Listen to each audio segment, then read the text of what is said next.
शुक्राना गुरुजी, आपने आप घर आए, मेरे प्यारी प्यारी संगत को लाए। बहुत बहुत बहुत शुक्राना गुरुजी, अनंतम शुक्राना गुरुजी। लव यू गुरुजी, शुक्राना मेरे मालिक, शुक्राना गुरुजी, अनंतम शुक्राना। जय गुरु जी। गुरु जी का लाख लाख शुक्राना कि गुरु जी ने आज हमें फिर मौका दिया कि हम आज गुरु जी के चरणों में बैठ पाए, हम इस सत्संग को कर पाए, सुन पाए। ये हमारी कोई औकात नहीं। गुरु जी जब जिसको जहां चाहते हैं उसको अपने पास बुलाते हैं, उससे सत्संग कराते हैं, उससे सत्संग सुनवाते हैं। मालिक का लाख लाख शुक्राना। हम सब बहुत संगत जी लकी हैं कि हमें गुरुजी ने चूज किया और हमें अपने दर पे बुलाया, क्योंकि हमारी तो कोई औकात नहीं है। हम सब जानते हैं, जो हम सब गुरुजी से जुड़ चुके हैं, कि एक जिंदगी हमारी थी जब हम गुरुजी से जुड़े थे उससे पहले की, और दूसरी जिंदगी है जो हमारी गुरुजी के जुड़ने के बाद की है। I am sure all of you can also feel the same way कि वो एक जिंदगी पहले की थी और एक ये दूसरी जिंदगी है। We all are living a different life and we are so lucky कि गुरुजी ने हमें चूज किया, हमें अपने दर पे बुलाया। हम इस काबिल नहीं थे। मेरी जर्नी, हम सबकी एक्चुअली जर्नी देखा जाए तो गुरुजी के साथ तो पता नहीं कितने जन्मों की है, लेकिन हाँ, फिजिकल रूप में मेरी जर्नी गुरुजी की से शुरुआत हुई 2003 में, और तो पीछे मैं मुड़ के देखता हूँ 22 साल हो गए, लेकिन लगता है जैसे कल ही जुड़े थे गुरुजी से। मेरा बैकग्राउंड, फैमिली का बैकग्राउंड एक आर्य समाजी बैकग्राउंड था, जिसमें हम किसी मंदिर में जाके कहीं हम सिर नहीं झुकाते थे, कहीं हम किसी गुरु को नहीं मानते थे, खाली आर्य घर में हवन वगैरह हुआ करते थे। और मेरा वैसे अपना background, I am a hotelier by profession, और I worked in various different countries. सब जगह मैंने काम किया था, और उस प्रोफेशन में भी my main profession was as a chef, तो जिसमें मेरा नॉनवेज पकाना, लोगों को सिखाना, ड्रिंक्स, ये सारी चीजें हुआ करती थी। तो अगर मैं मुड़ के देखता हूँ तो मेरा तो, अगर उस तरह से देखा जाए तो किसी स्पिरिचुअल या रिलीजियस जगह पे आने की कोई बात ही नहीं बनती थी। लेकिन कहते हैं ना कि कोई ना कोई एक बहाना बन जाता है जिसकी वजह से आप गुरुजी के पास पहुंच पाते हो। मेरी वाइफ की तबीयत बहुत खराब चला करती थी। इनफैक्ट उसको स्टमक की प्रॉब्लम थी, एक सर्जरी भी पहले हुई थी, और मुझे गुरुजी के बारे में बताया गया था 2 साल पहले। उससे मुझे जिक्र किया गया था कि गुरुजी हैं, आप गुरुजी के पास में चलिए, हम ले चलते हैं आपको, आप वहां जाइए, वहां जाके सब चीजें ठीक हो जाती हैं। लेकिन मैंने मना कर दिया था उस टाइम पे। मैंने कहा मैं किसी गुरु के चक्कर में नहीं पड़ना चाहता। और मेरी wife, she used to follow Sanatan Dharma का, वो अपना मंदिरों में भी जाती थी, घर में पाठ भी कराती थी, वो सारी चीजें होती थी। लेकिन मुझे उस चीज में फेथ नहीं थी। वो जो करती थी मैं उसको करने देता था। लेकिन कहते हैं जब बुलावा आता है गुरुजी का तो फिर हम पहुंच जाते हैं, गुरुजी बुला लेते हैं अपने पास में। मेरे साथ भी ऐसा ही हुआ। एक दिन मेरी वाइफ की तबीयत काफी खराब थी और मुझसे कहने लगी कि एक गुरुजी हैं और आप उन गुरुजी के क्यों नहीं चलते। मैंने कहा भाई तुम सब जगह जाती रहती हो, कोई फर्क नहीं पड़ता इस चीज से, यू कैरी ऑन, मैं नहीं, मुझे उस चीज में फेथ नहीं है। तो वो कहने लगी देखिए, जब किसी के घर में कोई बीमार होता है, प्रॉब्लम होती है, लोग कहाँ कहाँ जाते हैं, दूसरे कंट्रीज में चले जाते हैं और एडवाइस लेने, चेक कराने। मैं तुमसे कह रही हूँ गुरु के पास चलो। तुम्हारी ईगो इतनी बड़ी क्या हो गई कि आप नहीं चल सकते। आई थिंक उस दिन मुझे उसकी वो बात चुभ गई, और मेरा वो बुलावा उस दिन ऐसा था शायद। तो मैंने बोला अच्छा चलो ठीक है। At that time my office used to be in Gurgaon. मैं आईटीसी में काम कर रहा था, होटल्स में। I was working as vice president. और यूजली मैं वहां से घर जब मैं लौट के आता था, मुझे 8 साढ़े 8 बज जाते थे। उस दिन उसने मुझसे बताया कि एक अंकल हैं जो कस्टम्स में काम करते हैं, और गुरुजी के पास में ले चलेंगे, आप इनसे बात कर लो। मैंने उन अंकल को कॉल किया। उन अंकल ने मुझसे कहा कि आप 7 साढ़े 7 बजे के करीब में, 7 बजे उन्होंने कहा हमसे कि आप हमें एम्पायर स्टेट पर मिल जाइए। और उन्होंने मुझे एम्पायर स्टेट का बताया। उसका तो मुझे आइडिया था क्योंकि मैं गुड़गांव जाया करता था, और जो लोग दिल्ली से फेमिलियर हैं तो मेहरौली गुड़गांव रोड पर भी रास्ते में ये एम्पायर स्टेट पड़ता था, लिखा हुआ देखते थे हम। तो मैंने उनको बोला ठीक है, मैं वहां पहुंच जाऊंगा। उस दिन मैं ऑफिस से जल्दी आ गया, घर आके मैंने अपने कपड़े चेंज किए, वाइफ तैयार थी, हम चले। रास्ते में पहुंचे तो जो दिल्ली से फेमिलियर है, हम IIT गेट के पास तक पहुंचे थे। मैं उस टाइम में ग्रेटर कैलाश में रहता था। वहां जब पहुंचे तो जो मेन रोड है अरविंदो मार्ग, उस पे बहुत रश था, ट्रैफिक जैम था ऑलमोस्ट। और मुझे अंदर अंदर बड़ा एक खौफ सी हो रही थी कि मुझे कहाँ ले जा रही है, किस गुरु के चक्कर में ले जा रही है, कहाँ क्या। मैं इन चक्करों में, लेकिन मैं उसको कहा कुछ नहीं। मैंने उन अंकल को कॉल की जिनके साथ हमें जाना था। मैंने कहा मैं तो ट्रैफिक में, यहाँ पे बहुत ट्रैफिक है, लगता है मुझे देर हो जाएगी। कहने लगे नहीं, आप ऐसा करिए कि आप अंधेरिया मोड़ से बसंत कुंज के बीच में से आ जाइए। उन्होंने मुझे बताया, मैंने वो रूट लिया, मैं वहां पहुंच गया। थोड़ा सा शायद मैं लेट था। मैं वहां पहुंचा, मैंने कार खड़ी की। वो अंकल वहां पे थे, मैं उनको जानता नहीं था, पहचानता नहीं था। पता नहीं उन्होंने कैसे पता चला, वो सीधा मेरे पास आए और आके पूछे अग्रवाल साहब। तो मैंने उनका जी सर, मैंने उनका नाम लिया। बोले ठीक है, बोले आइए। तो मैंने कार खड़ी की, हम और वो चलने लगे। तो हम चलते जा रहे थे एम्पायर स्टेट की गेट से गुरुजी का अंदर जो छोटा आश्रम था, गुरु जी का छोटा मंदिर जिसको हम बोलते हैं, वो हार्डली थोड़े से डिस्टेंस पे ही था। तो चलते हुए मैं उनसे पूछा, मैंने कहा कि यहाँ क्या करना है। तो बोले यहाँ कुछ नहीं करना, गुरुजी तो बात भी नहीं करते, जिससे बात करनी होती है वो कर लेते हैं, जैसे जैसे मैं करूंगा वैसे आप करिएगा। तो बड़ा अजीब सा लगा कि हम यहाँ पर आ रहे हैं, वाइफ की तबीयत ठीक नहीं है, इतनी प्रॉब्लम उसकी चलती रही है, हम तो उस पर्पज से आ रहे हैं, और ये कह रहे हैं गुरुजी बात भी नहीं करेंगे। एनीवे, इतनी देर में, इतने टाइम तो था नहीं, इतनी देर में हम वहां पहुंचे। तो वहां सबने शूज उतारे, लेडीज पीछे उतारती थी, जेंट्स आगे उतारते थे उधर जाके। तुमने वहां शूज उतारे। फिर बाहर उन्होंने बोला कि आप पहले हाथ धोएंगे। तो बाहर उस टाइम पे एक चेयर रखी थी, उस चेयर के ऊपर एक बाल्टी थी, एक अंकल खड़े थे, और उसमें एक लोटे से लंबी उसमें स्टील की रॉड लगी थी, उससे हाथ धुलवा रहे थे। तो हम सब ने वहां हाथ धोए, नीचे एक और बाल्टी थी उसमें पानी गिर रहा था, हाथ धोए उसमें। और उसके बाद में लोग वहां पे, एक टॉवल था, मुझे ध्यान नहीं उनके कंधे पे था या अगर गेट के ऊपर पड़ा हुआ था, उससे सब हाथ पूछ रहे थे। मैंने उससे हाथ नहीं पूछे, मुझे लगा कि कितना गंदा टॉवल है, इसके ऊपर सब हाथ पूछ रहे हैं। I miss my blessing that day. उसके बाद में 2 स्टेप लेके एक वराना था, और वराने में अंदर से एक बड़ी ठंडी ठंडी हवा आ रही थी। जुलाई का महीना था जब मैं गया था, वैसे गर्मी थी दिल्ली के अंदर। तो अंदर से ठंडी हवा आ रही थी और गुरबानी की आवाज आ रही थी। तो मुझे बड़ा अजीब सा लगा कि हम तो गुरुजी से मिलने जा रहे हैं, यहाँ ये गुरबानी की आवाज आ रही है। एनीवे, टाइम इतना नहीं था। वहां एक अंकल गेट पे खड़े थे, उन्होंने इशारा किया, हम अंदर गए। अंदर जाके देखते हैं तो आई वाज सरप्राइज, वहां तो एक ऊपर शैंडिलियर लगा हुआ था, नीचे लाल कलर, रेड कलर के कारपेट्स थे। राइट हैंड साइड पे मैं मुड़ के देखता हूँ तो वहां पर एक बड़ी अच्छी गोल्डन चेयर थी, गुरुजी का सिंहासन था, जिसको मैं गोल्डन चेयर कह रहा हूँ। और उस पे एक सज्जन बैठे हुए हैं, बड़े क्रिस्प कपड़ों में थे, बॉल थे, और गंडी के कपड़े पहने हुए थे उन्होंने। और आगे नीचे अरुण शौरी उस टाइम में मिनिस्टर हुआ करते थे, वो उनके पैर दबा रहे थे। पीछे देखा तो मेनका गांधी एक साइड पे बैठी हुई थी, और एक राजेश पायलट जी की वाइफ खड़ी हुई थी। इन लोगों को मैं पहचानता था।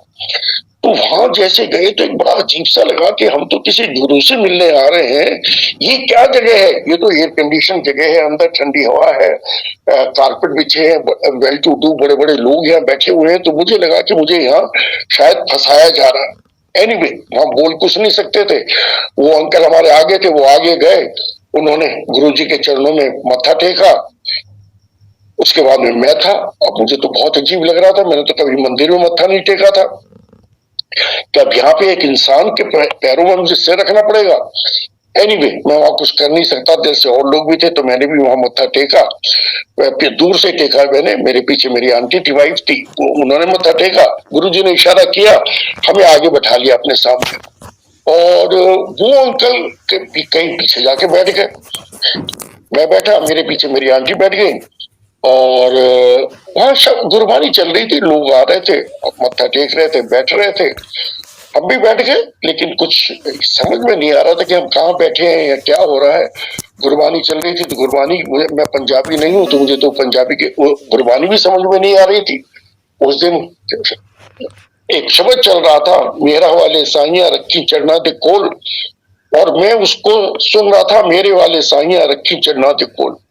आजकल मुझे कोई मिलता है मैं उससे कहता हूँ, देखो वो शब्द कितना अच्छा शब्द था।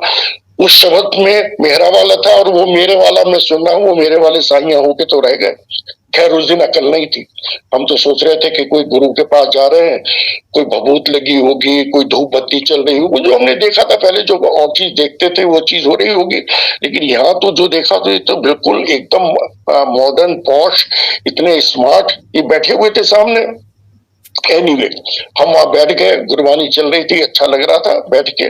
इतनी देर में एक अंकल आए और एक ट्रे में उन चाय के गिलास थे, तो मेरे बराबर में लेफ्ट थे, उन्होंने लिया, उन्होंने मेरे सामने किया, मैंने मना कर दिया। कहते हैं ना जैसे घर से पी के आए। तो वो जो मेरे बराबर में बैठे थे वो कहने के नहीं ले लीजिए ये प्रसाद है। बड़ा अजीब सा लगा कि चाय का क्या प्रसाद होता है। प्रसाद होता है, बर्फी होती है, बताशा होता है, लड्डू होता है, उस तरह की चीजें होती हैं, ये क्या प्रसाद है। सोचा कि हो सकता है शायद गुरुद्वारे में सिखों के यहाँ ये चीज होती होगी। तब तक मुझे आइडिया नहीं था, मैंने गुरुद्वारे में जाके लंगर नहीं किया था, वहां का मुझे आइडिया नहीं था बिल्कुल भी। तो लेकिन मैंने वो चाय प्रसाद ले लिया। उसके बाद में एक और अंकल आए, वो गिलास ले गए, बैठे थे, अच्छा लग रहा था, और लोग आते रहे। उसके कुछ देर बाद में लोग उठने लगे, हम भी उठने लगे, तो जो बैठे थे बराबर बोले नहीं बैठिए अभी लंगर आएगा। तो हमने देखा कि जो लोग हॉल में बैठे हैं वो वॉल के साथ पीछे बैठ गए और कुछ लोग उनके सामने बैठ गए, तो हम भी वहां सामने बैठ गए। अब मेरी वाइफ दूर बैठी थी, मैं वहां बैठा था, और मैंने उनसे पूछा अब क्या होगा। बोले यहाँ पे अब लंगर आएगा और एक थाली आएगी, उस थाली में से 4 लोग खाएंगे। बड़ा अजीब सा लगा कि एक थाली में से 4 लोग एक दूसरे का झूठा खाएंगे। एनीवे वहां कुछ कर नहीं सकते थे। इतनी देर में वहां एक चटाई बिछी और उसके बाद में एक थाली आई हमारे सामने, और उस थाली के अंदर रोटियां थी, एक सब्जी थी, एक दाल थी, एक बड़ी तीखी चटनी थी, एक मीठा था। और मैंने राइट में मुड़ के देखा, मैंने देखा गुरुजी को तो किसी ने सर्व ही नहीं किया। बड़ा अजीब सा लगा कि ये गुरुजी हैं, पहले तो इनको खिलाना चाहिए था, ये पहले हमें खिला रहे हैं। एनीवे मुझे आइडिया नहीं था, ये तो बाद में पता चला कि गुरुजी पहले सबको लंगर करा के फिर खुद लंगर बाद में किया करते थे। और वहां बैठ के जब हम लंगर करते, जो जो मैं निवाला मेरे मुंह में जा रहा था, जो चीज मैं वहां खा रहा था, जो भी चीज, उस पर मालिक की दृष्टि पड़ रही थी और वो उसमें उनकी ब्लेसिंग मिल रही थी, जिसका मुझे उस दिन पता नहीं था। मेरे लिए उस दिन एक तरह से तो मैं वहां खाना खा रहा था। उन्होंने कहा लंगर प्रसाद, मुझे नहीं समझ आई थी, ये तो चीज मुझे बाद में समझ में आई कि वहां पे जो, अब हम सब जानते हैं कि लंगर प्रसाद की क्या वैल्यू होती है, उससे क्या क्या चीजें हमारी ठीक होती हैं, किस तरह से गुरु जी ब्लेस करते हैं। तो उस दिन बाद में मुझे रियलाइज हुआ कि जो मैं एक एक टुकड़ा मेरे मुंह में जा रहा था, उसके ऊपर मालिक की दृष्टि पड़ रही थी, और उस दृष्टि से वो उसकी उनकी कृपा मेरे ऊपर आ रही थी, उनकी ब्लेसिंग्स मेरे पास आ रही थी। एनीवे वो लंगर हो गया। तब क्या होता था, सारे लंगर करते थे, बैठे रहते थे, जब सब खत्म कर लेते तो सब एक साथ उठते थे और वो थाली सेवादार ले जाते थे। फिर हम लोग बाहर जाते थे, बाहर फिर हाथ धोते थे।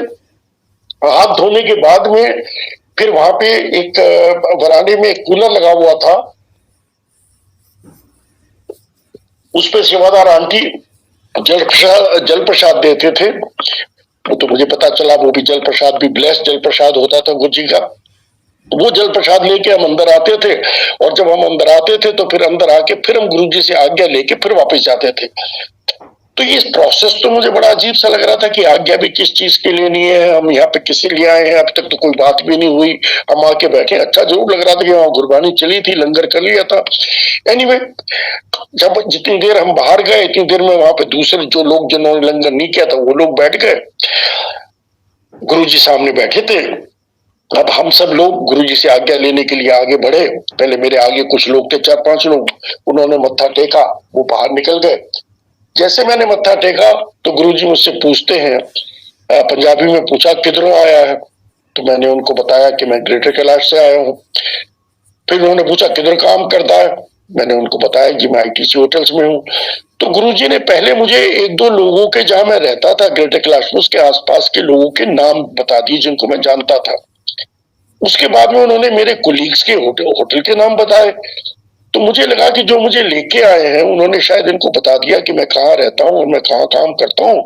तो गुरुजी मुझे बता रहे हैं कि देख, मुझे तेरे बारे में सब कुछ पता है। बड़ा अजीब सा लग रहा था मुझे उस दिन। एनीवे, इसके बाद में उन्होंने मेरे पीछे मेरी आंटी थी, उसकी तरफ देखा और उससे बोले और मत, कहने लगे और। जैसे वो भरी बैठी थी अंदर से, उसको सब कुछ जो बात करना चाहती थी, तो उसने गुरुजी को उसने बताया मेरी ये प्रॉब्लम है, मेरी ये प्रॉब्लम, मेरी ये सर्जरी हुई थी, सारी चीजें उसने बताई खड़खड़ करके सारी चीजें। गुरुजी ने सारी चीजें सुनी और उसके बाद में कहने लगे कि ऐसा करी, एक लोटा लेके आई और परसों को आई। और उसके बाद में उन्होंने बोला, पीछे मेनका गांधी थी, उनको बोला कि आप इनको एक्सप्लेन कर दो। वो हमें साइड में ले गई। तो उन्होंने हमें बताया कि एक कॉपर का लोटा लेना है, उसके बाद स्टेनलेस स्टील भी हो सकता है, नो प्रॉब्लम, पर एक उसका लिड होना चाहिए। इस लोटे को आप अपने हाथ से साफ करोगे और इसको शुद्ध रखना है, शुद्ध राख से साफ करना है या नींबू और नमक से साफ करना है। इसमें केमिकल्स नहीं लगाने हैं। इसमें रात को पानी भर के रखना है आपने, और सुबह उठ के इसमें जितना पी सकती हो आपने पीना है, और उस बाकी पानी को आपने नहाने की बाल्टी में डाल के उससे नहा लेना है। ये चीज उन्होंने बताई। वो बोले कि आप जब लोटा लेके आओगे गुरुजी उसको ब्लेस करेंगे। इतनी बात बता दी। हम गुरुजी के पास में फिर आगे गए आज्ञा लेने। जैसे हम उनके पास में गए तो गुरुजी बोले वो लोटा परसों नहीं कल ही आ जाएंगे, और बोले बैठो। और एक पीछे डॉक्टर अनिल अग्रवाल थे, उन्होंने उनको इशारा करा और उनको बोले अपना सत्संग कर। अब हम 4-5 लोग गुरुजी के सामने उनके चरणों में बैठ गए। अब मुझे तो पहले ही बताया गया था गुरुजी बात नहीं करते, लेकिन वी वर सो लकी कि गुरुजी ने पहले दिन ही हमसे पूछा और उन अंकल को बुलाया सामने और बोले अपना सत्संग कर। अब वो, उनका नाम डॉक्टर अनिल अग्रवाल और इधर मेरा नाम अरुण अग्रवाल। तो मैं सोच रहा हूँ कि गुरुजी देखो, ये अब बता रहे हैं कि देख मेरे पास में, वैसे तो गुरबानी चल रही थी कि सारे पंजाबी लोग आते हैं, बनिए भी आते हैं, अग्रवाल भी आते हैं, और वो डॉक्टर साहब अपना सत्संग कर रहे थे और अपने बारे में बता रहे थे। लेकिन मेरे माइंड में ये हो रहा था गुरुजी ये अपनी बड़ाई करवा रहे हैं और ये गुरुजी के चमचे हैं जो ये सत्संग कर रहे हैं। जो लोग आज मुझे सुन रहे हैं वो भी यही सोच रहे होंगे कि हम लोगों को अपने साथ में फंसाना चाहते हैं। तो मुझे उस दिन लगा कि गुरुजी देखो अपनी बड़ाई करवा रहे हैं इनसे। वो जो बात कर रहे थे मेरे कुछ माइंड में नहीं पड़ रहा था। मुझे लग रहा था कि ये सारी चीजें बता के मुझसे कहा जाएगा कि अब आप कोई ना कोई उपाय बताएंगे, इतने का ये पैसा दो, ये चीजें करो। ये चीजें चल रही थी मेरे माइंड में, लेकिन कुछ नहीं हुआ। सामने बैठे थे हम, उनकी सारी बात उस दिन मैंने पूरी बात सुनी नहीं थी। बाद में मेरी जब उनसे मुलाकात हुई तो मुझे पता चला कि उन्होंने कैसे क्या क्या सत्संग किए थे। उनकी वाइफ भी वो उनके 2 बच्चे थे, ये खुद डॉक्टर थे, वाइफ भी डॉक्टर थे उनकी। किस तरह से गुरुजी ने उनके कल्याण किए। मेरे उनका सत्संग कंप्लीट हो गया। उस सत्संग के बाद में गुरुजी ने एक और आंटी को आवाज दी, बोली तू अपना सत्संग कर। वो आंटी आ गई और उन्होंने सत्संग किया उस लोटे के बारे में कि किस तरह से उनकी बेटी को बॉडी में सोराइसिस था और वो किस तरह से उस लोटे की कृपा से जो गुरुजी ने ब्लेस किया था उस जल से किस तरह से वो पूरा क्योर हो गया। ये दोनों चीजें, ये दोनों सत्संग हो गए। अब हमने फिर गुरुजी से आज्ञा ली तो गुरुजी ने पहले ही कह दिया था कल आई। हम वहां से आज्ञा लेके हम बाहर निकले। बाहर वो अंकल थे, उनका हमने शुक्राना किया। हम कार में बैठे और हम वहां से एम्पायर स्टेट से घर के लिए चल दिए। मैं और वाइफ बात नहीं कर रहे थे, तो हम कुतुब के पास तक पहुंचे थे, करीबन ये समझिए कि 2-2.5 किलोमीटर। वहां जाके वो वाइफ मुझसे पूछती है कैसा लगा। मैंने कहा अच्छा लगा। अच्छा तो मुझे लगता ही था, अच्छा लगा था उस दिन मुझे। तो मैंने कहा मुझे अच्छा लगा। मैंने उससे पूछा तुझे कैसा लगा? कहने लगी जस्ट ए मिनट। उसने पर्स खोला और पर्स में से उसने एक इंजेक्शन निकाला और 2 कैप्सूल थी उसके हाथ में। तो मैंने जो वो इंजेक्शन देखा तो मैंने कहा नर्सिंग होम चले। वो ये रहा था कि अब तक जब हम गुरुजी के पास गए थे, इससे पहले उसको स्टमक में बहुत प्रॉब्लम हुआ करती थी, उसके इंटेस्टाइन्स में एडिशन थे और जिसका कुछ इलाज नहीं था। डॉक्टर्स कहते थे कि एक और सर्जरी करनी पड़ेगी। तो जब ज्यादा दर्द होता था तो उसको वो इंजेक्शन लगवाना पड़ता था, तो इंजेक्शन यूजली साथ लेके चलती थी। तो उस दिन मुझे लगा, और होता ये था कि उसको एडिशंस की वजह से वो बाहर का ज्यादा खा भी नहीं सकती थी और कई बार अगर सॉलिड खाती थी तो उससे उसको और पेन हो जाता था। मुझे लगा कि आज क्योंकि गुरुजी के यहाँ लंगर किया है तो हो सकता है कि इसको फिर से वो अटैक उस चीज का हो गया। तो मैंने उससे पूछा कि नर्सिंग होम चले? कहने लगी नहीं मुझे दर्द नहीं है। उसने कहा दर्द नहीं है? तो मुझे बहुत अजीब लगा। मैंने कहा ये कैसी बात हो गई है कि दर्द नहीं है? मैंने कहा शायद ये मुझे जबरदस्ती आज लेके गई है गुरुजी के पास में, क्योंकि मैं तो नहीं जाना चाह रहा था, तो शायद इसीलिए ये मुझे कहना चाह रही है। चलो कोई बात नहीं। हम घर पहुंच गए, 11 साढ़े 11 बज गए थे। हमने कपड़े चेंज किए, हम सो गए।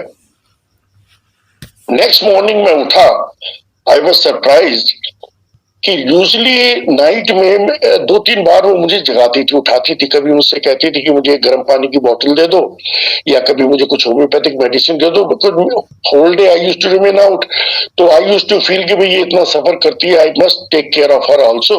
तो मैं उठा करता था। लेकिन उस रात, पूरी रात, ना वो उठी ना मैं उठा।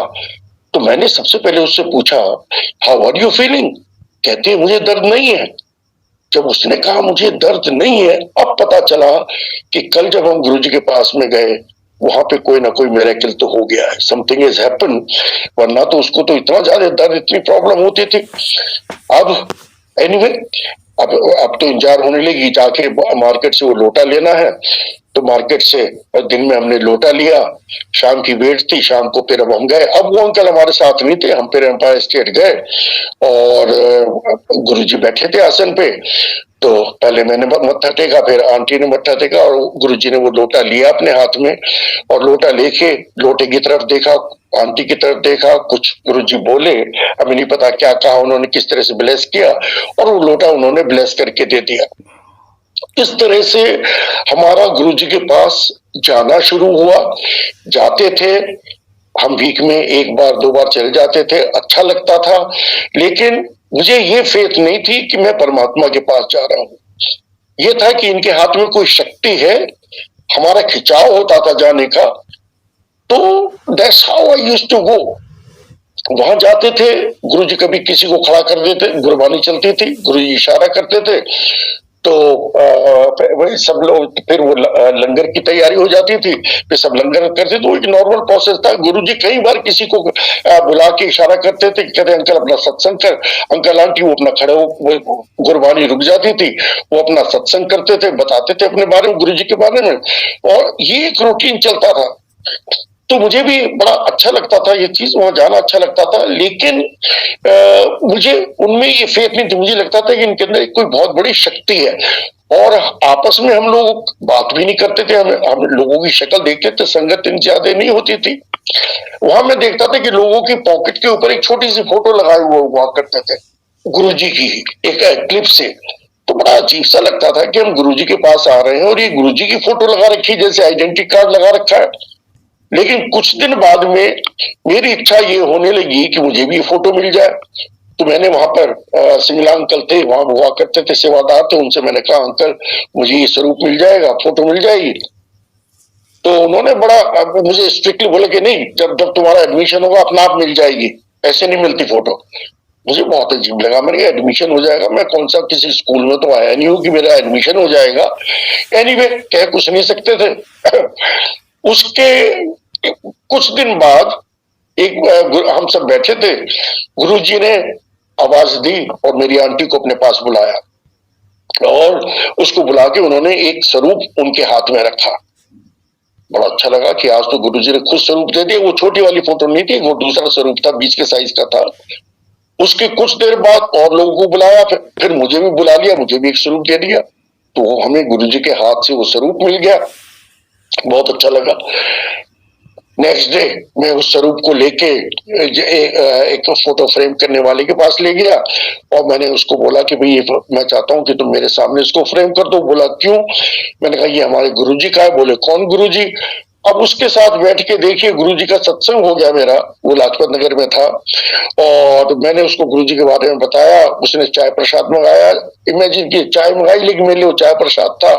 मैंने वो चाय प्रसाद पिया वहां, और वो कहने लगा मैं समझ गया हूँ, मैं इसको फ्रेम कर दूंगा, मैं आपको कॉल कर दूंगा और आप इसको तब ले जाइएगा। नेक्स्ट डे उसकी कॉल आई, मैं ऑफिस से लौटता हुआ वहां गया और वहां से मैंने वो स्वरूप ले आए। वाइफ को जो स्वरूप दिया था उसने तो लेके अपना एक मंदिर बनाया हुआ था, उस मंदिर में रख दिया। जो मेरा स्वरूप था, मैं सोचता हूँ उसको क्या करूं, मैं कहाँ लगाऊं। मैंने उसको लेके अपनी अलमारी में, जहां मेरे कबर्ड के अंदर जहां मेरे सूट वगैरह कपड़े टंगे हुए थे, मैंने उसके पीछे गुरुजी को विराजमान कर दिया। और मुझे ये था कि अगर मैं इसको घर में अपनी किसी वॉल पे लगाऊंगा, मेरे और लोग आते हैं, मेरी सिस्टर वगैरह आती हैं, मेरे होटल के लोग आते हैं, वो कहेंगे ये किस बाबे की फोटो लगा ली। तो मैंने उस फोटो को अलमारी में रख दिया। रोज सुबह उठता था, मैं पेंटो को साइड में करके हाथ जोड़ लेता था, शाम को ऑफिस से आने के बाद फिर हाथ जोड़ लेता था। यू वोंट बिलीव, करीबन 1 साल 1.5 साल गुरुजी मेरी अलमारी में बंद रहे, मैं खाली मेरा यूट्रीन चलता रहा। एक दिन उसके बाद में गुरुजी मेरे ड्रीम में आए और ड्रीम में आके मुझसे कहते हैं कि लोकी देखेंगे की कहेंगे, यही कहेंगे ये झुक सकता है तो मैं भी झुक सकता हूं। इतना कहा गुरुजी और मेरे ड्रीम में से चले गए। मैं सुबह उठा, वो ड्रीम मेरे माइंड में बिल्कुल फ्रेश था और वो फोटो जो अंदर थी, वो फोटो निकल के वॉल के ऊपर आ गई। वाइफ बड़ी सरप्राइज की ये क्या हुआ? मेरा कुछ नहीं, अब इस फोटो को बाहर लगाएंगे। तो गुरुजी ने जो मुझसे ये बात कही थी कि लोकी देखेंगे की कहेंगे, ये झुक सकता है तो मैं भी झुक सकता हूँ, ये जो बात थी, ये बात मुझे अंदर बहुत टच कर गई, इसलिए वो स्वरूप भी बाहर आ गया। और अब शाम को जब हम गुरुजी के यहाँ छोटे मंदिर गए, मैंने जाके कार खड़ी करी। जैसे मैंने कार खड़ी करी, मैं बाहर निकला, तो उस दिन मैंने रियलाइज किया कि मैं पहले कार खड़ी करके सीधा अंदर भाग जाता था कि लोग मुझे देख ना ले। बिकॉज मेरा प्रोफेशन ऐसा रहा कि मैंने बहुत लोगों को ट्रेन किया था और मेरे अंदर एक, मैं सोचता था कि ईगो नहीं है, लेकिन मेरे अंदर एक बड़ी ईगो थी कि मैं इतना बड़ा होटेलियर हूँ, मैंने क्वीन एलिजाबेथ के साथ में शेक हैंड किया हुआ है, मैंने मित्रों के साथ मेरी फोटोग्राफ है, you name various dignitaries that I have their photographs with them, I have worked in various countries, मैंने इसको ट्रेन किया उसको। तो मुझे और मैं लोगों को वही कहा करता था कि भगवान तुम्हारे अंदर है, जो तुम्हारी कॉन्शियसनेस है वही भगवान है, और तुम्हारी हाथ की लाइनें तुम खुद बनाते हो। तो मुझे ये लगता था कि मुझे लोग यहाँ देखेंगे और जो मुझे पहचानते वो कहेंगे हमें तो ये चीज ये पढ़ाता रहा, ये चीज बताता रहा, और ये खुद एक किसी गुरु के पास जाता है। तो इसलिए मैं कार खड़ी करके अंदर भाग जाता था चोरी से। लेकिन उस दिन मैंने बाहर खड़े होके लेफ्ट देखा, राइट देखा, मैंने कहा जो मुझे देखना चाहे देख ले, and I felt that I could breathe. अब तक मैं अपने आप को मैंने बड़ा बांधा हुआ था वो। और उस दिन मैं अंदर जब गया, अंदर जाके मैंने मत्था टेका, मत्था टेक के जैसा गुरुजी की तरफ मैंने ऊपर की तरफ देखा, तो गुरुजी ने एक बड़ी फनी सी स्माइल दी मुझे। इनडायरेक्टली मुझे लगा गुरुजी ने कहा बच्चू आ गया रास्ते पे। असल में उस दिन गुरुजी ने मेरी सुई की नोक के बराबर मेरी ईगो शायद खुद कम करी थी, और मैंने रियलाइज किया था कि मैं किसके दर पे बैठा हूं, परमात्मा के पास बैठा हूं। गुरुजी ने फिर इशारा किया, हम वहां बैठ गए। अब बैठे, गुरबानी चल रही है और मेरी आंखों से पानी बह रहा है। गुरुजी सामने बैठे आसन के ऊपर, संगत आ रही है जा रही है, मुझे किसी का नहीं पता। और उस पीरियड के बीच में गुरुजी ने मेरी बचपन से लेके अब तक की पूरी लाइफ की, जैसे एक फिल्म होती है मेरी आंखों के सामने, वो पूरी की पूरी चल रही थी। और गुरुजी ने दिखा दिया कि अब तक जो भी कुछ मेरी लाइफ में हुआ, जिस चीज को मैं फील करता था कि तू किस काबिल था, गुरुजी ने बता दिया मुझे कि तेरी लीश तो मेरे हाथ में थी और ये सब करने वाला करवाने वाला मैं था। And I realise that day sitting there. और गुरुजी ने, मुझे लगता है उस दिन से मेरी ब्लेसिंग मिलनी शुरू हुई। अब तक तो मैं अकड़ में चला जाता था, अच्छा लगता था, लेकिन that was the day when I started believing, feeling, मुझे अंदर से उनके लिए एक फीलिंग आनी शुरू हो गई। पहले मुझे लगा करता था गुरुजी बात नहीं करते, लेकिन मुझे याद आया गुरुजी कई बार मुझे आवाज दे के कहते थे, मेरा नाम वैसे अग्रवाल है लेकिन गुरुजी कहते थे गुप्ता अंकल, और मुझे मालूम नहीं मुझे गुप्ता क्यों कहते थे। कई बार कहते थे होटल वालों कब होटल लेके चल रहे हो, तो मैं मुंह नीचे करके कहता था गुरुजी जवाब कहोगे, लेकिन मुझे अंदर से दुख दुख होती थी कि अगर गुरुजी कभी मुझे बोलेंगे कि मैं तेरे होटल आ रहा हूँ, मैं मौर्य शेल्टन में उस टाइम में आईटीसी होटल्स में वाइस प्रेसिडेंट था, तो मुझे कहा ये आएंगे और मैं इनके पैरों में मत्था टेकूंगा, लोग कहेंगे इतना बड़ा वाइस प्रेसिडेंट ये एक इंसान के पैर में से रख रहा है। मुझे अंदर दुख दुख होती थी, लेकिन मैंने कहा कुछ नहीं। और गुरुजी ने मुझसे कहते जरूर थे, लेकिन कभी भी गुरुजी मुझे लेके ना गए ना मेरे सामने आए, तो उन्हें पता था कि तब तक मैंने उनको, मेरे अंदर से फेथ नहीं थी तब तक। अब मुझे गुरुजी मिल जाए, सड़क में मिल जाए, कीचड़ में मिल जाए, मैं तो वही लंबा हो जाऊंगा, लेकिन तब तक तो मुझे अकल थी नहीं ना। तो उस दिन मैंने बैठ के, जब मैं वहां बैठा तो मैंने रियलाइज किया कि ये सारा कुछ गुरुजी का दिया हुआ था मेरे साथ में जो था। और उस दिन से फिर मुझे गुरुजी की ब्लेसिंग मिलनी शुरू हुई। संगत जी, गुरुजी ने बहुत कुछ दिया, बहुत कुछ हम सबके साथ में देते हैं। समझ में ये नहीं आता था कि ये क्या शक्ति क्या है गुरुजी की, क्योंकि गुरुजी ने अपने आप को रिवील ही नहीं किया। गुरुजी कहा करते थे मैं ओम हूं, मैं लाइट में से आया हूं, मैं लाइट में चला जाऊंगा। बहुत अजीब लगता था कि गुरुजी अपने आप को ओम बताते हैं। ओम तो हम हर एक मंत्र के पहले ओम बोलते हैं, ये ओम क्या होता है? फिर दूसरी चीज, एक ये भी चीज समझ में नहीं आती थी कि वहां पे बैठ के हम ये गुरबानी क्यों सुनते हैं। और जब मैं शुरू में कहता था कि मुझे तो ये समझ नहीं आती, तो मुझसे कहा जाता था कि तुम्हें समझने के लिए किसने कहा है, सुनो। और मैं सोचा करता था कि सुनने से क्या होगा। संगत जी, it took me 8 to 10 years। बहुत कुछ लाइफ में होता रहा, अच्छी चीजें होती रही, lots of things happen, miracles होते रहे, लेकिन ये रियलाइजेशन जो गुरुजी कहते थे कि मैं ओम हूं, इस चीज का मुझे पता चला करीबन 8-10 साल बाद में, जब मैंने, ऐसा हुआ गुरुजी ने मुझे बहुत सारी चीजें पढ़वाई, लोगों से मिलवाया। मुझे क्यूरियोसिटी ये रहती थी कि गुरुजी क्या है, ये सारी चीजें जो मिरेकल्स होते हैं, ये सब कुछ होता है, ये कैसे होता है।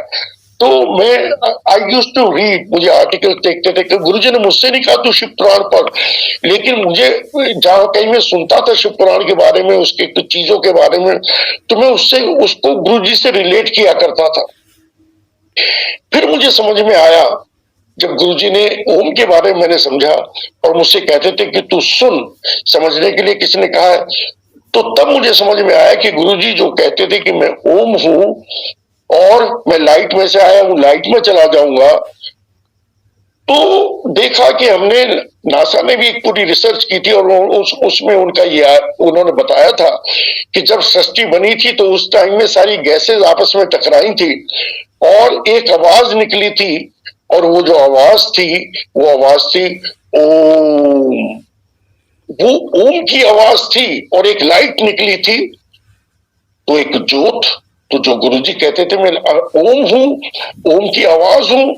फिर समझ में आया कि गुरु नानक देव जी कहते थे कि जिस तरह से हमारी एक सृष्टि, ऐसी लाखों करोड़ों सृष्टि, और उन सब सृष्टियों को चलाने के लिए, पैदा करने के लिए एक ब्रह्मा, एक विष्णु पालन करने के लिए, एक रुद्र उसको फिनिश करने के लिए।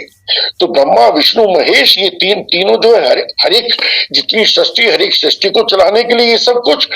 और बोले उसके ऊपर कौन, कि उसके ऊपर एक परमात्मा, एक ओम, एक ओंकार, तो एक ओंकार इन सारी सृष्टियों के ऊपर फिर समझ में आया कि जो गुरुजी कहते थे कि मैं ओम हूं, मैं ओंकार हूं, वही तो है गुरुजी। गुरुजी ने तो हमें बता दिया कि अब तक तुमने जिसको माना था उन्होंने लाके तुम्हारा हाथ मेरे हाथ में दिया। हमने साईं बाबा को माना, माता रानी को माना, जीसस क्राइस्ट को माना, मोहम्मद को माना, जिसको भी हमने अपनी लाइफ में माना, उन्होंने लाके हमारा हाथ गुरुजी के हाथ में दिया। ये बात शुरू में नहीं समझ आती थी, लेकिन जब हमने लोगों के सत्संग सुने हर एक और ये देखा कि गुरुजी ने जो जिसको मानता था उसके रूप में पहले दर्शन दिए और उसके बाद में गुरुजी ने ये बता दिया कि मैं ही इन सब शक्तियों के ऊपर हूं। और गुरुजी एक चीज और ये कहा करते थे कि भाई तुम एक नाव में पैर रखो, एक को मांगो, जिसको मानते हो उसको मानते रहो, एक को मानो। तो ये भी बात जो गुरुजी कहते थे कि एक को मानो, तो अब मेरे समझ में ये बात आ गई धीरे धीरे करके कि परमात्मा एक ही, गुरुजी ही वो महाशिव है जिसमें से सारे देवी देवता निकले हैं। तो गुरुजी जो कहते थे कि मैं ओम हूं, गुरु नानक देव जी ने और उस सुनने की बात बोली, उसकी आवाज, तो गुरुजी उस ओम की आवाज जो साउंड है, वो Guruji is that energy, sound energy. और वो गुरुजी जब हम गुरबानी सुनते हैं तो गुरबानी की आवाज जो वो उसको मैं अपने अंदर लेता हूं, सुनता हूं, दैट इज गुरुजी। गुरुजी हमें उससे क्योर करते हैं क्योंकि गुरुजी ने हम सबके लिए बोले कि तुम्हारा सबसे बड़ा तीर्थ स्थान मैंने एक बनाया है, वो है बड़ा मंदिर। इसमें मैंने 12 ज्योतिर्लिंगों की शक्ति डाली है। इस बात को भी मुझे समझ में नहीं आता था पहले, लेकिन बाद में समझ में आया कि गुरुजी ने कहा कि अब तुम्हें कहीं भटकने की जरूरत नहीं है। गुरुजी कहते थे तुम इसके साये से भी जो गुजर जाएगा उसका मैं कल्याण करूंगा। और यही हम सब लोग जानते हैं कि जब भी हम जैसे बड़े मंदिर गुरुजी के होते हुए जाते थे, अभी भी हम जैसे बड़े मंदिर जाते हैं, हम कितना अच्छा फील होता है, हम कितना लाइट फील करते हैं। हम सत्संग में जाते हैं गुरुजी से तो हमें बड़ी अच्छी एक सुकून की फीलिंग मिलती है, एक ब्लिस मिलता है। तो गुरुजी ने और हम क्या हमारे लिए लाइफ को इतना सिंपल कर दिया। गुरुजी ने हमारे लिए गुरुजी कहते थे तुम इन शब्दों को सुनो। अब शब्दों को सुनो, गुरुजी ने हमारे लिए शब्द सेलेक्ट किए, गुरुजी ने हमारे रागी सेलेक्ट किए और गुरुजी ने कहा जब तुम इन शब्दों को सुनोगे, जो गुरुजी के टाइम में बजते थे, गुरुजी वही सुनवाते थे हमें। जलंधर में भी होता था, छोटे मंदिर में वही होता था। और हमने देखा कि जब हम उन शब्दों को सुनते हैं तो हम गुरुजी की प्रेजेंस को फील कर पाते हैं।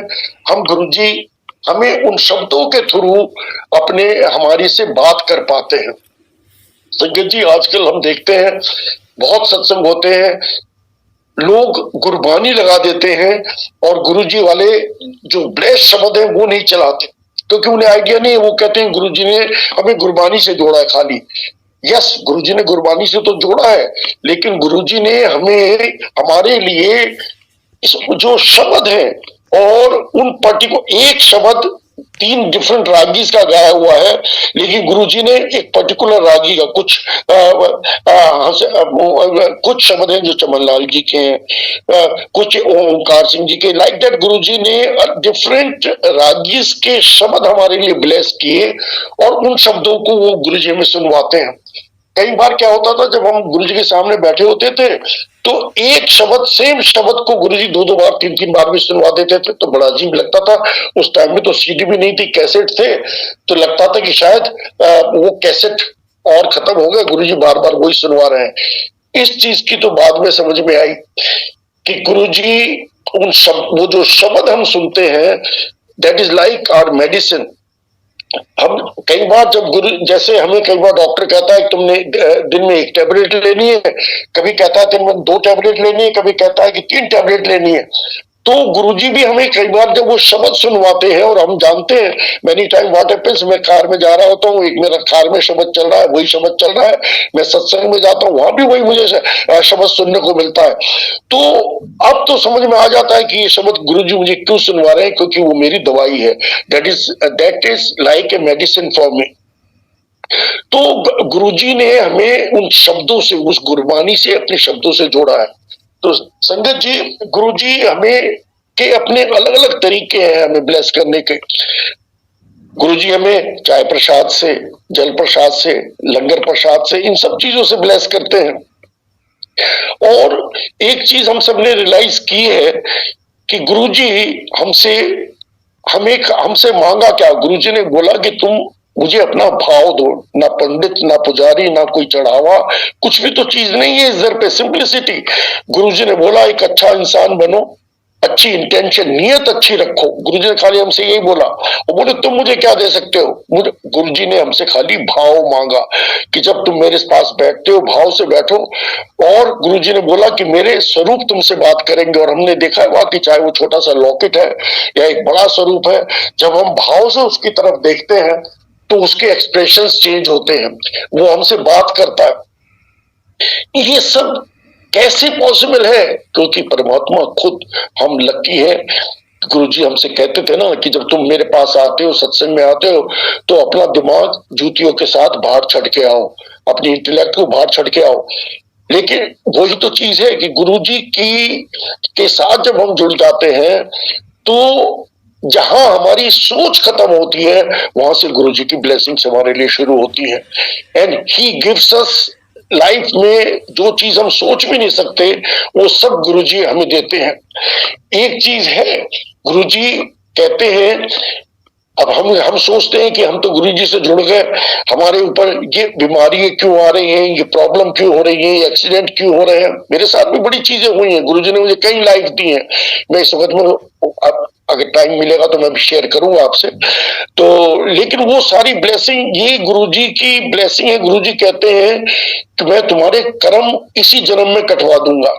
ये तुम्हारे कर्म कटने हैं। जब हम गुरुजी के पास आते हैं और हम जानते हैं, वो कहते हैं कि अगर आपने सामने परमात्मा को अगर समझ लिया, मान लिया, तो लाइफ में गुरुजी ने बोला है कि 10% तुम भुगतो, 90% मैं अपने ऊपर लूंगा।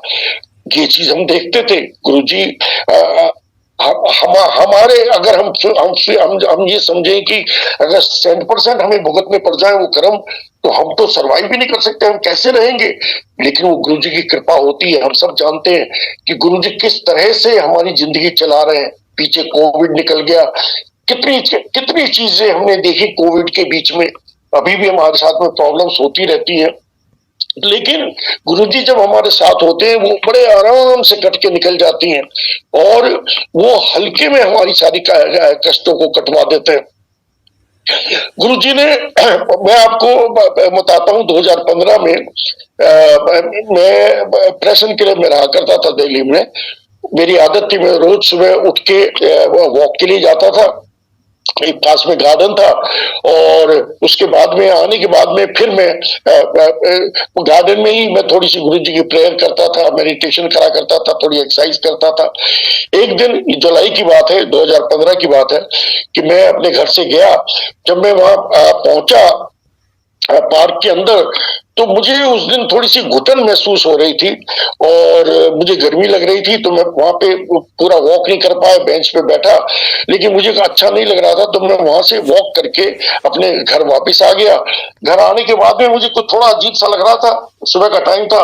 मैंने अपने, मेरा नेफ्यू एक डॉक्टर है, मैंने उससे कॉल किया। उससे मैंने कहा कि मुझे थोड़ा अजीब सा लग रहा है, ब्रेथलेसनेस सी मुझे थोड़ी लग रही है, मैं क्या करूं। कहने का मामा जी आप एक काम कीजिए, आप एक ईसीजी करा के मुझे भेज दो, फिर मैं आपको बताता हूँ। मेरा हार्ट सब ठीक ठाक है। कहता नहीं आप एक ईसीजी करा लो।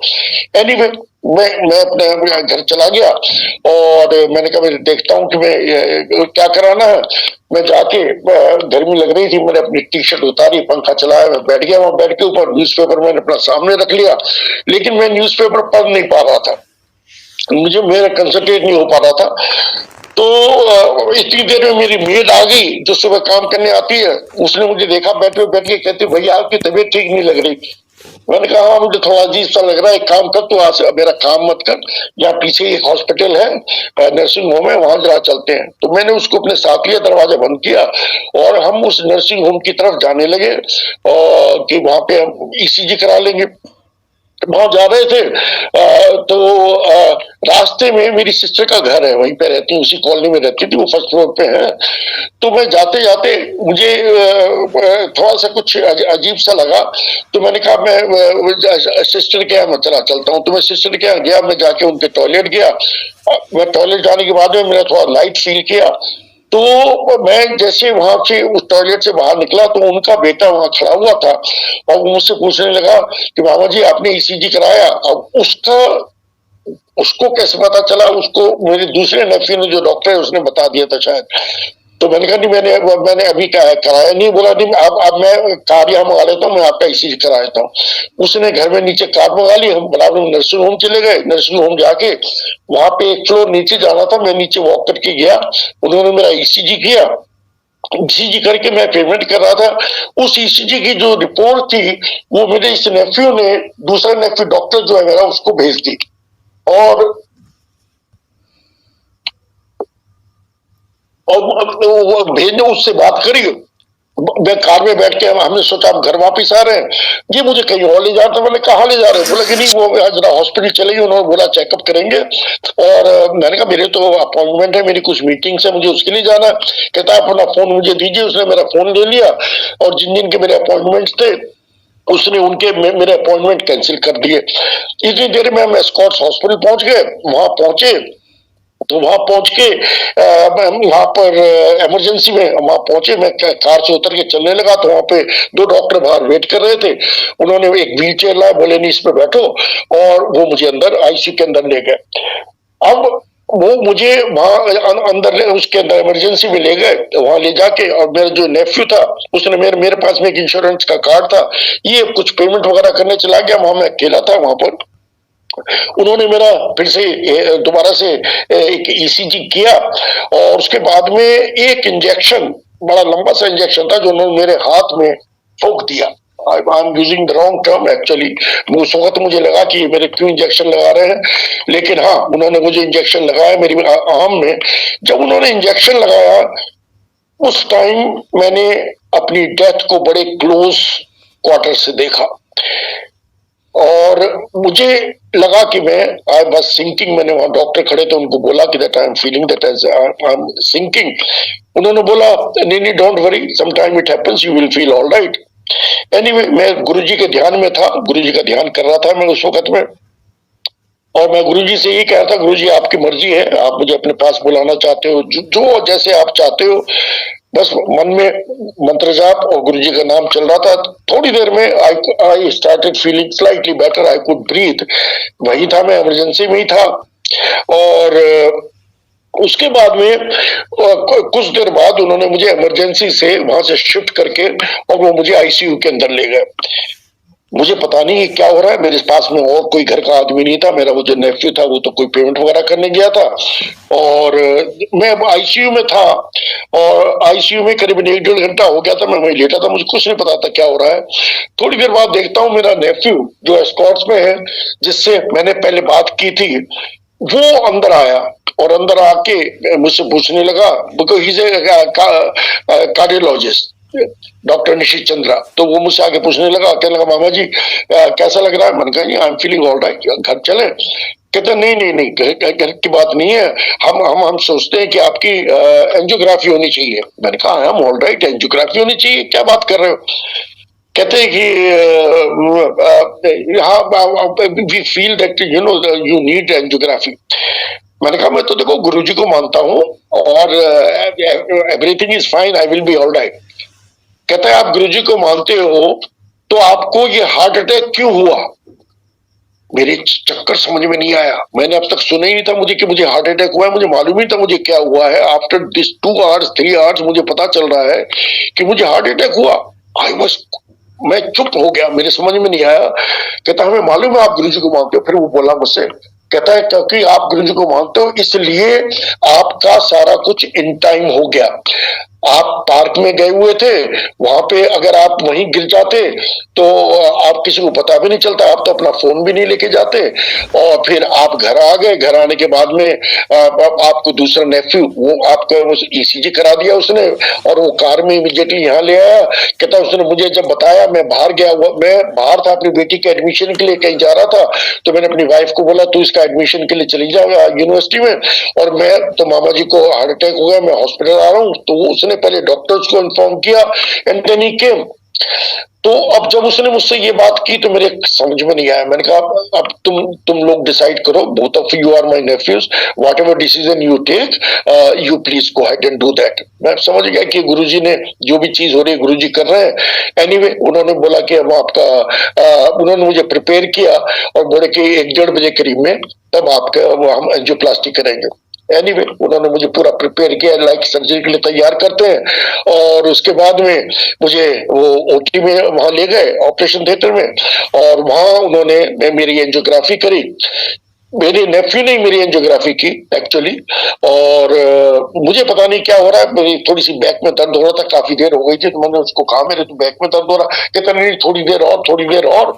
उन्होंने मुझे नीचे से, क्योंकि एंजियोग्राफी करते हैं तो उन्होंने मुझे एनेस्थीसिया दिया हुआ था, जो पूरी बॉडी का नहीं दिया था, नीचे से मुझे सुन किया हुआ था। तो उन्होंने मुझे थोड़ी देर बाद, मैं उनकी खुसर फुसर सुन रहा था, डॉक्टर्स क्या बात कर रहे हैं। कुछ देर बाद में ये उन्होंने बोला कि ये हो गया, और ये डॉक्टर्स चले गए अंदर मुझे प्रिपेयर करके, और मेरे उसको स्ट्रेचर को फिर वो बाहर निकाल के ला रहे थे। मैं देखता हूँ कि वहां पर उस ओटी के बाहर मेरी बेटी खड़ी हुई है, और 2 लोग जिनके साथ मेरी मीटिंग्स थी वो लोग सामने खड़े हैं। नाउ इमेजिन कीजिए कि मैं ओटी से निकल रहा हूँ और मैं उनको बता इंट्रोड्यूस करा रहा हूँ कि ये मेरा नेफ्यू है, ये मेरी बेटी है, ये चीजें आपस में। तो मुझसे कहेंगे नहीं आप बात मत करिए, और मुझे सीधा फिर से आईसीयू में ले गए, नीचे वापस ले गए। अब मुझे पता नहीं कि मेरे साथ क्या हुआ, ये पता था कि हाँ ये एंजियोग्राफी हुई है, लेकिन मुझे उसका क्या रिजल्ट है कुछ नहीं मालूम। उसके करीबन 1.5-2 घंटे बाद में मेरा वो नेफ्यू जो डॉक्टर है वो मेरे पास आया, और आके मुझसे कहने लगा कि मामा जी अब आपकी 3 आर्टरीज ब्लॉक थी। एक 7% ब्लॉक थी जिसको हमने उसमें एक स्टेंट डाल दिया, एक 92% ब्लॉक है, और एक और 74% ब्लॉक है। मैंने कहा मैं आया हूँ तो दोनों में भी खोल देनी थी। बोले नहीं हम एट ए टाइम एक खोलते हैं, उसके बाद में हम वो करते हैं। तो उसने meantime my son was in Holland, उसने उसको भी इन्फॉर्म कर दिया नेदरलैंड में। और कहने लगे, मैंने कहा नहीं अब मैं आया हूँ, अब जो करना है वो पूरा आप कर लो प्रोसेस। बोले कि हाँ वो Sameer is also coming from there, और हम डे आफ्टर टुमारो हम बाकी दूसरा बाद में कर देंगे। अब देखिए वो मेरी वहां पे उन्होंने वो पहले दिन वो स्टेंट डाल दिया, मुझे काफी देर वहां लगी थी उस प्रोसेस के अंदर। रात को मैं हॉस्पिटल में अकेला ही था, लेकिन सारी रात मेरे ड्रीम में गुरुजी के सपने आते रहे। वहां जो स्टाफ था मेरी उनसे बात होती रही, उनको भी मैं गुरुजी के बारे में ही बात कर रहा था। नेक्स्ट मॉर्निंग देखिए क्या होता है, वन संगत वॉक्स इन आईसीयू। मैं उसको जानता था, नेहा कपूर आंटी। ये आंटी आजकल ऑस्ट्रेलिया में है। नाउ शी केम, और मैं बेड पे लेटा हुआ था, तो मैं उठ के बैठा, मेरी ऑक्सीजन मास्क लगी थी, मैंने वो हटाई। उसने मुझे जप्टी पाई, कहती अंकल आपको देखते हो तो लगता ही नहीं कि आपको हार्ट अटैक हुआ है। मैंने कहा मुझे नहीं मालूम कि मुझे क्या हुआ, मुझे कोई पेन वगैरह नहीं हुआ था, कैसे मुझे गुरुजी लाए। तो वो बोली मेरी मम्मी आई, वो भी आपसे मिलना चाहती थी, और एक और बिमला आंटी वो भी आई है। आई वाज सरप्राइज कि स्क्वाड के अंदर तो किसी को मिलने भी नहीं आने देते। एनीवे वो चली गई 2 मिनट बाद, उसकी मम्मी आई, वो भी 2 मिनट बाद करके चली गई। अब जो तीसरी आंटी आई है, मैं उनके नाम से फेमिलियर नहीं था, जब मैंने उन्हें देखा तो मैं पहचान गया, नोएडा की संगत थी। मुझसे कहने लगी अंकल मैं आपके लिए गुरुजी का प्रसाद लाई हूँ। मैंने कहा लाओ। कहती यहाँ तो किसी को आप मिलने भी नहीं आने देते, खाने पीने की चीज तो भूल जाइए। और मैंने कहा नहीं आप लाइए। उन्होंने पर्स में से एक जल की बोतल निकाली अमृत की, मैंने आधा पिया, आधा तकिए के नीचे। मैंने कहा आंटी ये कौन सा जल प्रसाद है। कहने लगी जब गुरुजी ने 2007 में चोला छोड़ा था, तो मेरे अंकल की ड्यूटी लगती थी, सुबह सुबह नोएडा से जाते थे और वहां पे समाधि सेवा होती थी, तो समाधि को धोते थे, और धो के उसका जितना जल होता था उस जल को बोतल में रख लेते थे। तो मेरे पास वो जल था, मैं आपके लिए लेके आई हूँ। मैंने कहा शुक्राना आंटी, लेकिन ये आपको कैसे पता चला। मेरा कहने लगी कल, यस्टरडे कहने लगी कि कल मेरी दिन में आंख लग गई, मैं सो गई और मैंने एक ड्रीम देखा। उस ड्रीम में देखती हूँ कि एक सत्संग चल रहा है, गुरुजी बैठे हैं, अरुण अंकल आप बैठे हो, मैं बैठी हूँ और गुरुजी की आरती नहीं हुई और सत्संग शुरू हो गए। तो मैं बड़ी सरप्राइज थी कि आज आरती क्यों नहीं हुई। और मैंने ये अरुण अंकल को क्यों बैठे देखा, कहती मेरी आंख खुल गई। मैं सारी शाम सोचती रही। कहती है नेक्स्ट मॉर्निंग इन्होंने नेहा को कॉल करके पूछा कि तुझे कुछ अरुण अंकल की न्यूज, वो कहती आपको नहीं पता, उनको तो कल मैसिव हार्ट अटैक हुआ है और वो तो हॉस्पिटल में, मैं और मेरी मम्मी उन्हें देखने जा रहे हैं। अब नेहा को किसने बताया, मैं तो हॉस्पिटल में था, नोबडी न्यू कि मुझे ये हुआ है। अब देखिए गुरुजी की क्या कृपा होती है, एस्कॉर्ट में जो आने नहीं देते, क्योंकि मेरा नेफ्यू डॉक्टर है, इन्होंने उनसे बात की होगी तो अंदर आने भी दिया। गुरुजी का वो अमृत प्रसाद, जल प्रसाद मेरे लिए आ गया। तो मैंने उनसे पूछा आंटी आपको किस वक्त आया था ड्रीम, कहती करीबन 1:30 1:45, that was the time I was on operation table. और फिर मैं गुरुजी से वही कह रहा था, गुरुजी आपकी मर्जी, आप अपने पास बुलाना चाहते हो। उस टाइम में गुरुजी संगत को ड्रीम दिखाते हैं, उस ड्रीम के अंदर मैसेज देते हैं और next morning can you imagine मेरे लिए जल प्रसाद अमृत गुरुजी का ब्लेस वाटर मेरे पास आ जाता है।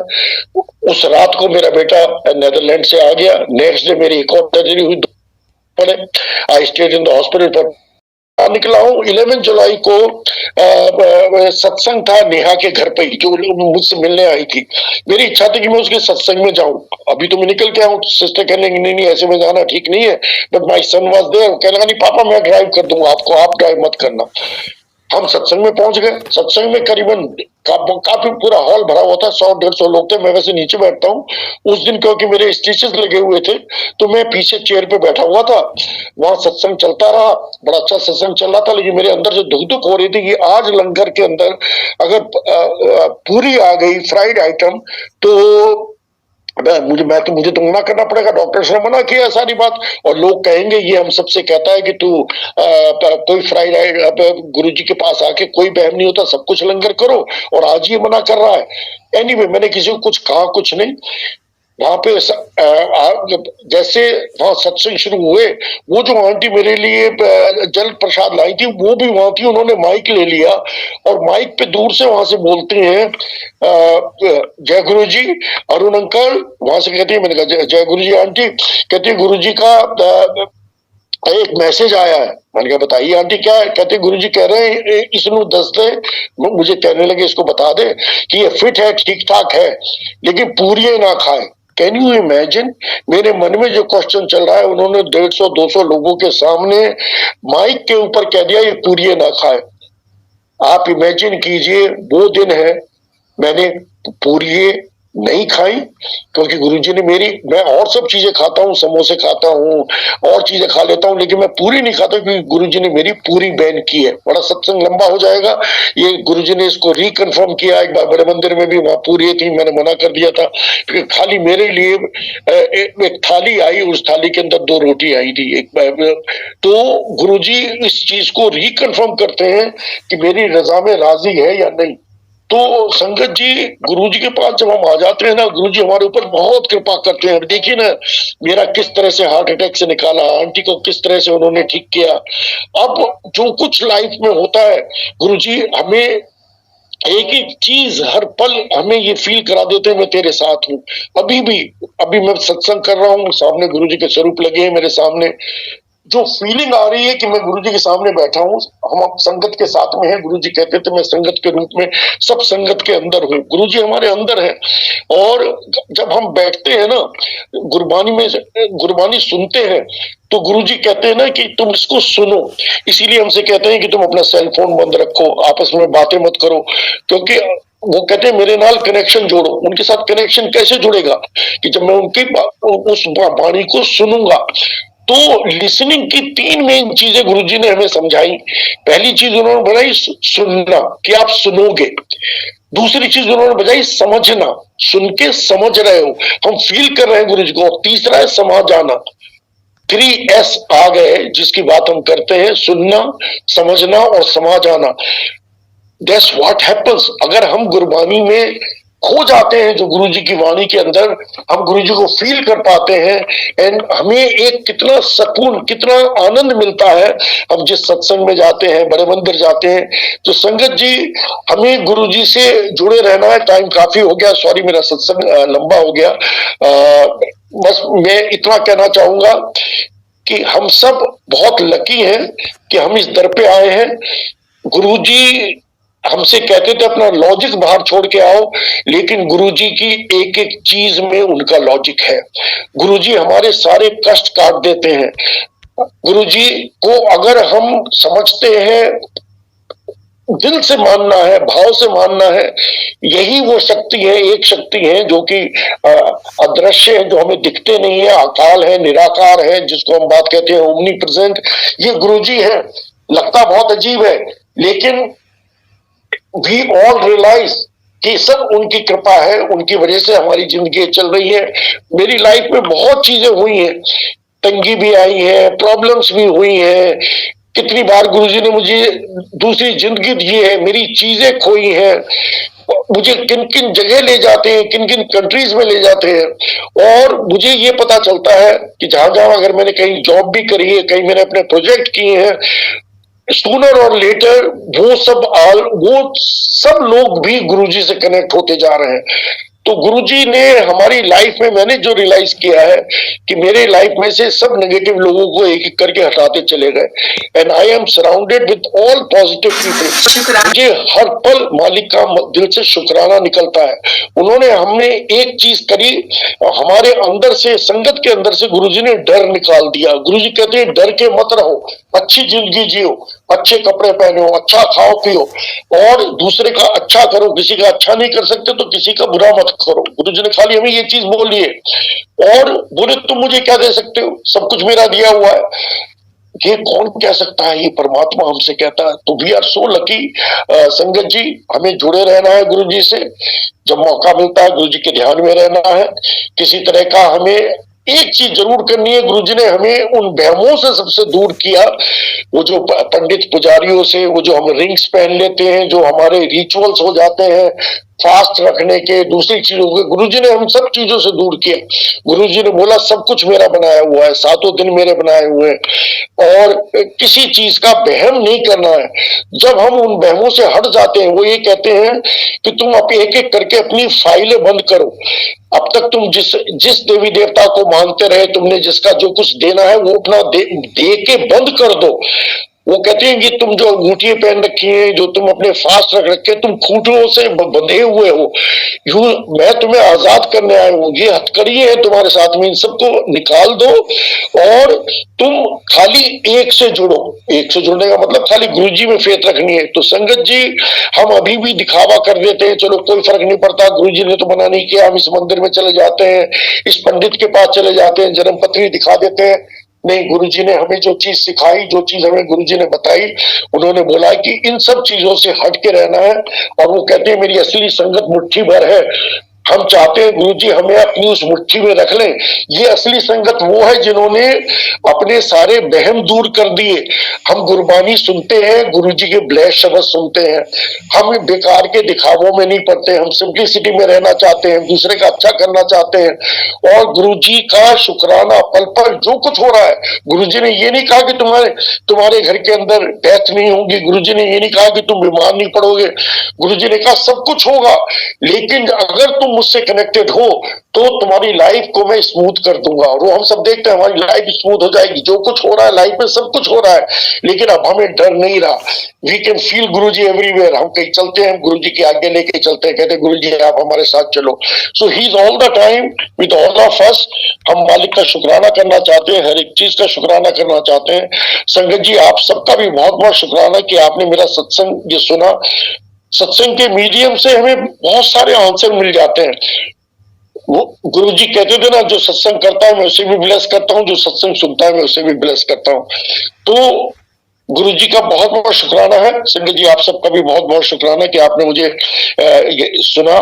और बस यही अरदास है गुरु जी से कि जिस तरह से गुरु जी मुझे ब्लेस कर रहे हैं, हम सबको ब्लेस कर रहे हैं और संगत को ब्लेस, सबको ब्लेस करें और हम सब गुरु जी से जुड़े रहे। हम चाहते हैं कि गुरु जी हमारा हाथ पकड़े रखें।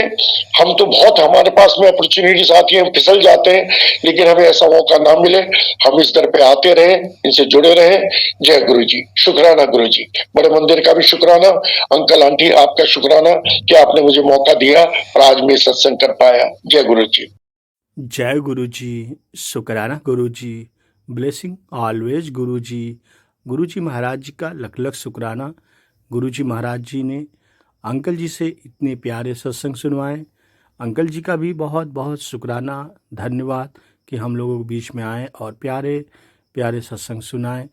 गुरु जी महाराज जी का ऐसे ही हमेशा हम सभी संगत शुक्राना करते हैं कि गुरु जी अपनी संगत को भेजकर प्यारे प्यारे सत्संग सुनवाते रहें। जय गुरु जी। संगत जी, आज का सत्संग यहीं समाप्त करते हैं। सत्संग के दौरान यदि कोई भूल चूक हुई हो तो माफ़ कर दें। जय गुरु जी, शुक्राना गुरु जी। संगत जी, इस सत्संग को, वीडियो को दूसरे संगत को भी शेयर कीजिए, जिससे गुरु जी की ब्लेसिंग दूसरी संगत भी सुन सके, ले सके, गुरु जी की बढ़ियाई सुन सके। जय गुरु जी, शुक्राना गुरु जी।